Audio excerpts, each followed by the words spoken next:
السلام علیکم دوستو، میرا نام ہے اسیب شفقت اور آپ دیکھ رہے ہیں ہنسی ٹی وی۔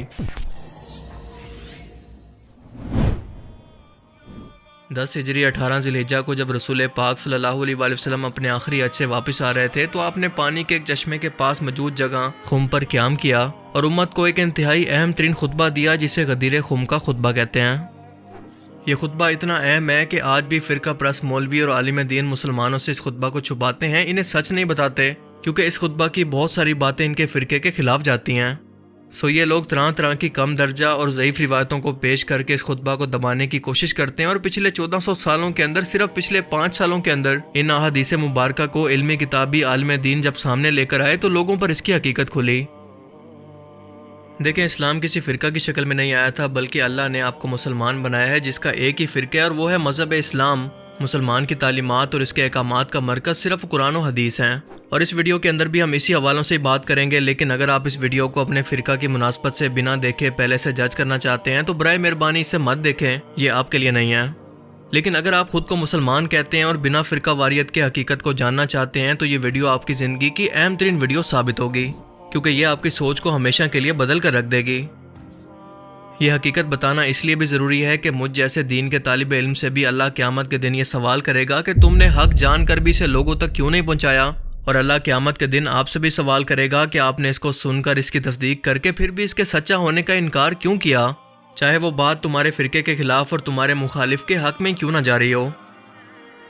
سب سے پہلے ان حدیث کے اتھینٹسٹی پر بات کرتے ہیں جن کے اندر غدیر خم کا ذکر ہے، کیونکہ قرآن کریم کے بعد صحیح حدیث کی دونوں کتابوں صحیح مسلم اور صحیح بخاری کے اندر یہ موجود ہے۔ یہ اتنی مستند اور بار بار روایت ہوئی ہیں کہ مسلمانوں کے تمام بڑے فرقے ان پر متفق ہیں کہ یہ صحیح حدیث ہیں۔ یہ مسلسل اتنی بار بیان ہوئی ہیں کہ جھوٹ ہو ہی نہیں سکتی۔ قرآن اور حدیث میں بنیادی فرق یہ ہے کہ قرآن کریم جیسے آسمان سے اللہ کی طرف سے نازل ہوا بالکل ویسے ہی انہی الفاظ کے ساتھ محفوظ ہے، جبکہ احادیث مبارکہ کو مفہوم کے لحاظ سے محفوظ کیا گیا ہے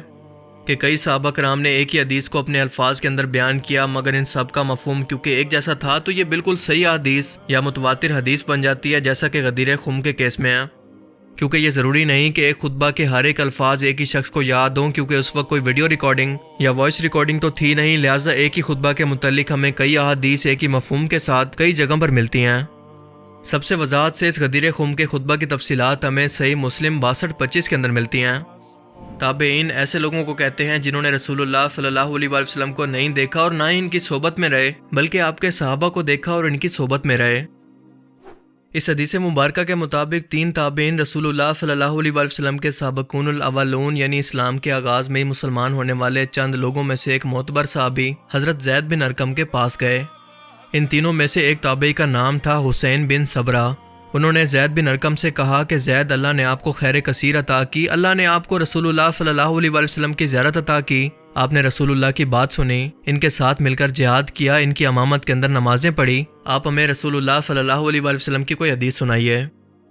حضرت زید بن ارقم رضی اللہ تعالیٰ عنہ اس وقت کافی بوڑھے ہو چکے تھے، کہنے لگے کہ بھتیجے میری عمر بہت زیادہ ہو گئی ہے، زمانہ بیت گیا، میری یادداشت بھی کافی کمزور ہو چکی ہے، رسول اللہ صلی اللہ علیہ وآلہ وسلم کی کافی احادیث جو مجھے یاد تھی ان میں سے میں کافی بھول چکا ہوں، پر ہاں ایک حدیث مجھے بالکل آج بھی صحیح سے یاد ہے جو میں تمہیں بیان کر دیتا ہوں کہ رسول اللہ صلی اللہ علیہ وآلہ وسلم آخری حج کے خطبہ سے واپسی پر مکہ اور مدینہ کے درمیان واقع خم کے پانی کے مقام پر خطبہ دیتے ہیں، اور آپ صلی اللہ علیہ وآلہ وسلم نے پہلے اللہ کی حمد و ثنا بیان کی، اس کے بعد ہمیں واعظ و نصیحت کی، اور اس کے بعد فرمایا کہ اے لوگو، میں بھی انسان ہوں، قریب ہے کہ میرے رب کا بھیجا ہوا موت کا فرشتہ موت کا پیغام لے کر آئے اور میں اسے قبول کر لوں، لیکن میں اپنے بعد تم میں 2 بڑی بھاری چیزیں چھوڑے جا رہا ہوں۔ پہلی تو ہے اللہ کی کتاب، اس میں ہدایت اور نور ہے، تو اللہ کی کتاب کو مضبوطی سے تھامے رہو اور اس کو مضبوطی سے پکڑے رہو۔ یعنی آپ صلی اللہ علیہ وآلہ وسلم کا فرمان تھا کہ یہ کتاب تمہیں گمراہی یعنی فرقہ واریت کی لعنت سے بچائے گی، اسی لیے ہر معاملے کے اندر صرف اسی سے ہدایت حاصل کرنا۔ پھر فرمایا کہ دوسری چیز ہے میرے اہل بیت، میں تمہیں اپنے اہل بیت کے بارے میں اللہ کا خوف دلواتا ہوں، یعنی ان کے معاملے کے اندر اللہ سے ڈرنا، میرے بعد ان پر ظلم مت کرنا۔ یہ الفاظ آپ نے مسلسل 3 مرتبہ دہرائے۔ زید بن ارقم کے ان الفاظ کو سن کر حسین نے کہا کہ اے زید، آپ صلی اللہ علیہ وآلہ وسلم کے اہل بیت یعنی گھر والوں سے مراد کون لوگ ہیں؟ کیا آپ صلی اللہ علیہ وآلہ وسلم کی ازواج مطہرات یعنی پاک بیویاں بھی اہل بیت کے اندر شامل ہیں؟ زید بن ارقم نے کہا کہ ازواج مطہرات بھی اہل بیت کے اندر داخل ہیں، لیکن اصل کے اندر اہل بیت وہ ہیں جن پر زکوٰۃ حرام ہے۔ زید بن ارقم نے کہا کہ علی، عقیل، جعفر اور عباس کی اولادیں، یعنی آسان الفاظ کے اندر حضرت علی رضی اللہ تعالیٰ عنہ اور ان کے تمام بھائی، یعنی رسول اللہ صلی اللہ علیہ وآلہ وسلم کے چچا ابو طالب کے بیٹے۔ حسین نے کہا کہ کیا ان پر صدقہ حرام ہے؟ زید بن ارقم نے کہا کہ ہاں۔ نجران کے عیسائی ایک بار رسول اللہ صلی اللہ علیہ وآلہ وسلم سے اسلام پر مناظرہ کرنے کے لیے آئے اور تمام دلیلوں کے باوجود جب وہ نہ مانے تو کہنے لگے کہ آپ ہم سے مباہلہ کر لیں، یعنی آپ صلی اللہ علیہ وآلہ وسلم بھی اپنے گھر والوں کو ایک میدان کے اندر لے آئیں اور ہم بھی اپنے گھر والوں کو، اور دونوں اللہ سے دعا کریں کہ وہ جھوٹے شخص کو تباہ کر دے۔ تب آپ صلی اللہ علیہ وآلہ وسلم اپنے گھر والوں کے اندر صرف بی بی فاطمہ رضی اللہ تعالیٰ عنہ، حضرت مولا علی رضی اللہ تعالیٰ عنہ، امام حسن اور امام حسین کو ساتھ لے کر گئے،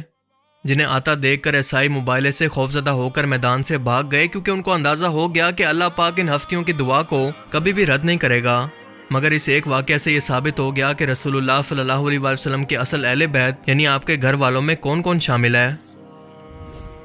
اب اس حدیث کو تو یقیناً آپ نے بچپن سے لے کر آج تک سنا ہوگا، مگر آج تک آپ نے یہی سنا ہوگا کہ اللہ کے رسول نے اپنے آخری خطبہ کے اندر یہ فرمایا تھا کہ میں تمہارے اندر اللہ کی کتاب اور اپنی سنت چھوڑے جا رہا ہوں، اس کو مضبوطی سے پکڑے رکھنا۔ مگر آپ نے کسی بھی ممبر کے بڑے خطبے پر غدیر خم کا مکمل خطبہ نہیں سنا ہوگا کہ آپ نے قرآن و حدیث کے ساتھ ساتھ 3 مرتبہ اپنے گھر والوں کا ذکر کر کے فرمایا کہ ان کے معاملے میں اللہ سے ڈرنا، ان پر ظلم مت کرنا۔ مگر رسول اللہ صلی اللہ علیہ وآلہ وسلم کی وفات کے فوراً بعد یہ ظلم و ستم ایسا شروع ہوا کہ آج تک نہیں رکا، کیونکہ مولا علی رضی اللہ تعالیٰ عنہ کو بنو امیہ کے جن لوگوں نے شہید کیا اور ان کے بعد ان کی اولاد امام حسن علیہ السلام کو زہر دلوایا اور امام حسین اور ان کے گھر والوں کو کربلا کے اندر شہید کیا۔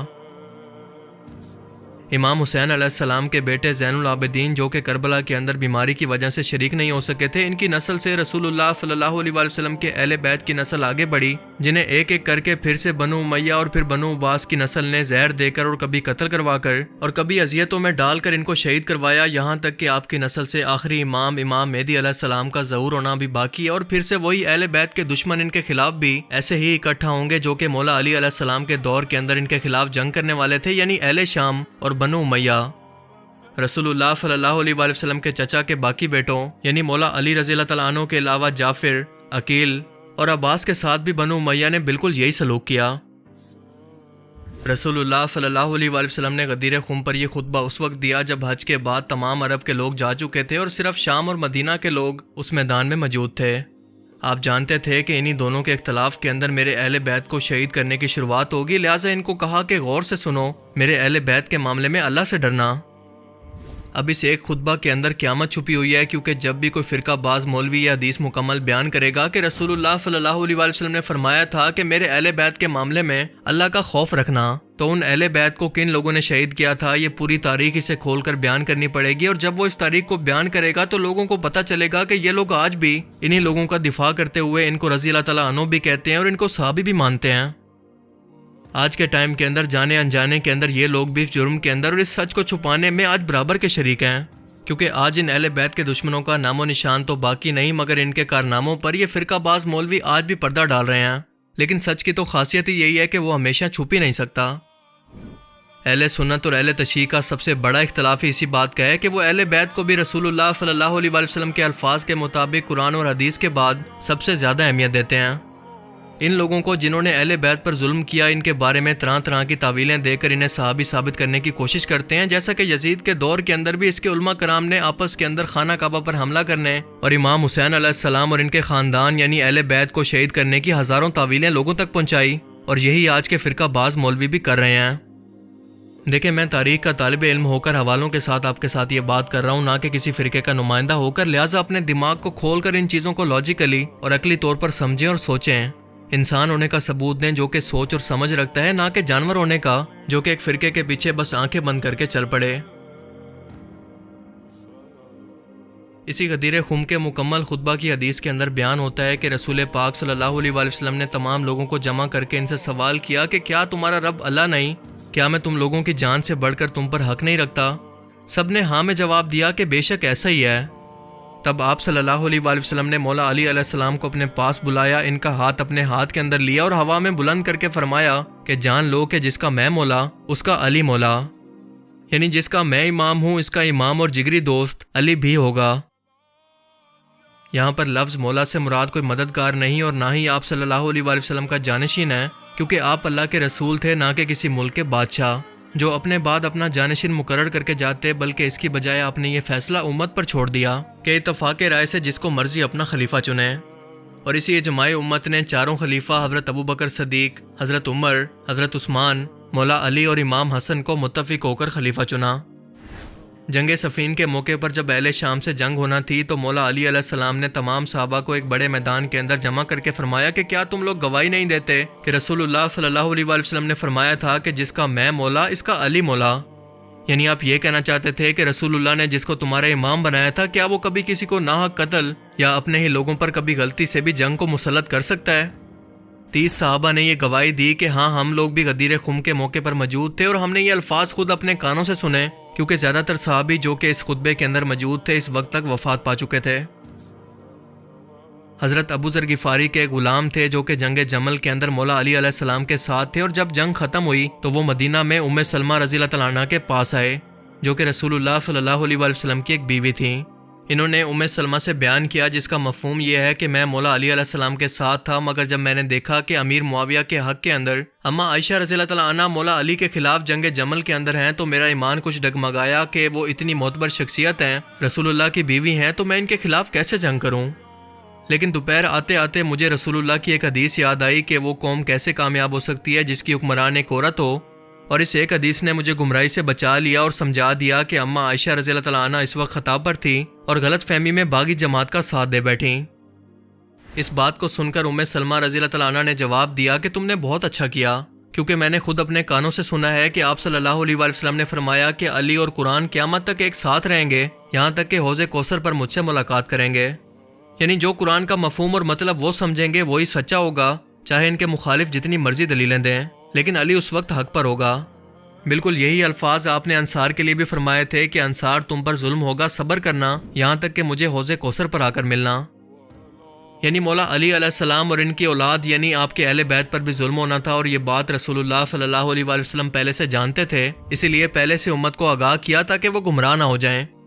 جب یزید نے امام حسین علیہ السلام کو شہید کیا تو انصار مدینہ نے یزید کی بیعت توڑ دی اور ان پر ہر وہ ظلم کیا۔ واقعہ ہرا ہوا جس کے بعد رسول اللہ کی یہ پیشن گوئی بھی پوری ہوئی جو کہ انصار کے بارے میں تھی کہ تم پر ظلم ہوگا لیکن صبر کرنا۔ پر آپ کبھی بھی قرآن و حدیث کے علاوہ اہل بیت کی فضیلت کا وہ بیان جو کہ رسول اللہ نے اپنے اہل بیت کے بارے میں بیان کیا تھا اہل سنت کے کسی بھی پلیٹ فارم سے نہیں سنیں گے جس میں کھل کر بتایا جائے کہ اہل بیت کو کس نے کیا کیا ظلم کر کے اور کیوں شہید کیا۔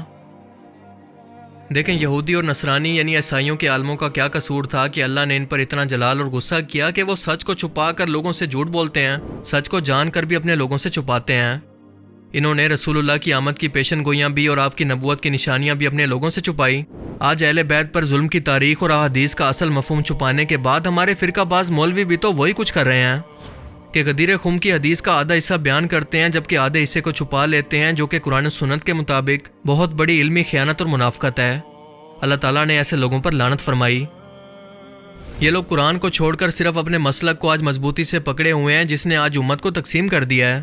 اگر سب لوگ مل کر صرف قرآن کو اپنا مسلک اور اپنا دین مان لیں تو وہ اسلام واپس آ سکتا ہے جو کہ رسول اللہ صلی اللہ علیہ وآلہ وسلم کے دور میں تھا، پر افسوس کہ یہ سب کچھ ان کے مفاد کے خلاف ہے۔ اللہ تعالیٰ ہمیں سمجھنے کی اور نیک عمل کرنے کی توفیق عطا فرمائے، آمین۔